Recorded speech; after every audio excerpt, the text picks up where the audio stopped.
अब देखिए ये सवाल है, आज शाम तक पिक्चर क्लियर होनी चाहिए, क्योंकि जो विधायक पहुंचने का सिलसिला शुरू हुआ, जो मुझे जानकारी मिली थी वो थी 23-24 विधायक वहां पर पहुंचे, लेकिन कुछ लोग बता रहे हैं कि करीब 40-45 विधायक वहां पर पहुंच रहे हैं वसुंधरा के पास जी। तो अगर ये स्ट्रेंथ है तो मुझे लगता है कि वसुंधरा प्रेशर डालकर, हो सकता है खुद सीएम ना बने लेकिन अपने लोगों को ज़्यादा अच्छी सीट्स दिलाकर, खुद अपने लोगों को ज़्यादा मंत्री बनवाकर एक प्रेशर टैक्टिक की तरह इसको यूज किया जा सकता है। लेकिन चीफ मिनिस्टर वसुंधरा का बनना मुझे लगता है मुश्किल है, क्योंकि अगर उन्हीं को बनाना होता बीजेपी को नवीन, तो फिर उनको सीएम प्रोजेक्ट करके आप चुनाव लड़ते, उनके फेस को प्रोजेक्ट करके चुनाव लड़ा जाता, क्योंकि राजस्थान में वसुंधरा से ज़्यादा पॉपुलर लीडर, जो हमने इलेक्शन की कवरेज के दौरान देखा है 2-3 पिछले इलेक्शन में, वसुंधरा से ज़्यादा पॉपुलर लीडर कोई बीजेपी के पास राजस्थान में नहीं है अभी भी।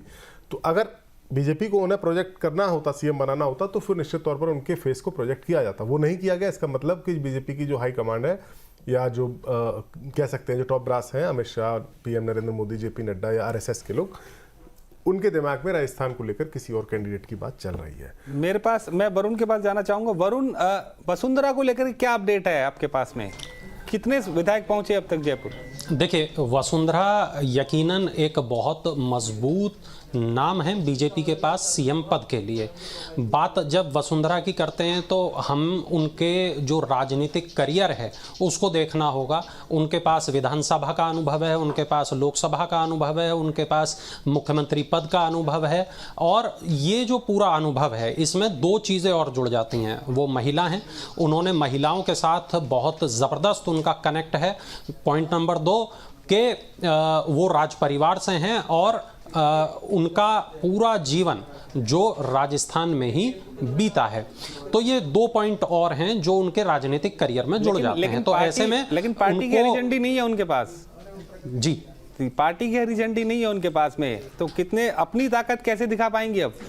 देखिए नवीन, के ये माना जा रहा है कि अगर वसुंधरा राजे नहीं तो कौन, मगर ऐसा भी तो हो सकता है कि जब जो फाइनल चिट्ठी आए पर्यवेक्षक जिसको लेके विधायक दल की बैठक में पहुंचे, या जो आला कमान की तरफ से जो आदेश आए, वो हो सकता है वसुंधरा राजे के पक्ष में ही हो। ऐसा भी तो हो सकता है कि जिस तरीके से हम शिवराज सिंह चौहान को ये नहीं मान सकते कि वो सीएम नहीं बनेंगे, उसी तरीके से हम ये भी नहीं कह सकते कि वसुंधरा राजे सीएम नहीं बनेंगी। ऐसा में मान रहे हैं, ऐसा हो भी सकता है और ऐसा नहीं भी हो सकता है। ये साफ तभी होगा जब विधायक दल की बैठक हो जाएगी। लेकिन वसुंधरा राजे का जो कितने विधायक पहुंचे जयपुर? देखिए, जो मीटिंग की हम बात करें तो हमें ये जानकारी है कि करीब 15 से 20 लोग उस मीटिंग में शामिल हुए। सुमित जी कह रहे हैं कि 40 विधायकों की उनके पास सूचना है, कम से कम जयपुर से सीधा संवाद है। हाँ, 40 के आसपास विधायकों की पहले शुरुआत में 20-22 विधायकों की खबर आई थी। अब जो खबर आ रही है वो खबर ये आ रही है कि नवीन, एक सवाल तो इसमें ये भी 40 से 50 विधायक वसुंधरा राजे से शिष्टाचार की मुलाकात कर चुके हैं। जी, ये तो बड़ी खबर है। 40 से 50 विधायक वसुंधरा राजे से शिष्टाचार की मुलाकात कर चुके हैं। सीएम कैंडिडेट अभी फाइनल नहीं हुआ है, लेकिन दिल्ली से लेकर के जयपुर तक जो है सियासी घटनाक्रम जारी है। वरुण, आप कुछ कह रहे थे? मैं ये बता रहा था नवीन कि देखिए, जो भी लोग, जो विधायक वसुंधरा से मिले हैं, उनका मिलना भी एक मैसेज दे रहा है। वो ये बताया जा रहा है कि अगर जो वसुंधरा हैं उनको दरकिनार नहीं किया जा सकता। वो अपनी जगह बहुत मजबूत हैं।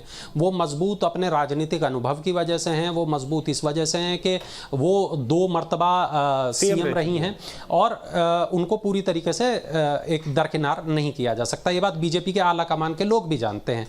इस वजह से पूरे चुनाव में कहीं से कहीं तक ये बात देखने के लिए नहीं आई, न किसी मंच पे, न किसी मीडिया में, न किसी सोशल मीडिया में, कि आला कमान वसुंधरा से नाराज है। ये कहीं देखने में नहीं आया। ऐसा सिर्फ कयास लगाया जाता है, ऐसा सिर्फ माना जाता है। लेकिन हम कहेंगे कि अगर इसका कोई सबूत है क्या, तो कहीं कोई किसी के पास में ऐसा सबूत नहीं।